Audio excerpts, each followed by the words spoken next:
Google map দেখে আমি ঢুকেছিলাম হচ্ছে তোমার ওই, যেহেতু আমরা কলকাতার দিক থেকে গেলে ভুবনেশ্বরের দিক থেকে ঢুকি, তো এখন আমি ভ্যাসাল পার হতে হচ্ছে পুরী যাওয়ার জন্য। এই দেখো, আর ওই মুখ থেকে এখান থেকে 600 কিলোমিটার, মানে 600 কিলোমিটার বলছি, সরি, ওদিক থেকে গেলে আমাকে 300 কিলোমিটার 250 কিলোমিটার ঘুরে যেতে হতো। তাই জন্য আমি এই দিক দিয়ে ঢুকেছি, তাই জন্য আমাকে এখান থেকে ভ্যাসাল পার হচ্ছে 600 টাকা। তো মাঝ নদীতে পার হচ্ছি ভাই, এই হচ্ছে দেখো মানে গুগল ম্যাপের ভরসা করেছো তো আর মরেছো।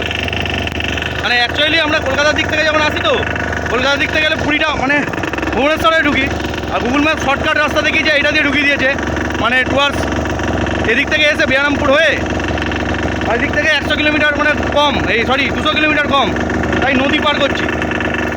আর ওপারে চলে গেলেই তোমার ওখান থেকে আর 38 না 48 কিলোমিটারের মতন পুরী।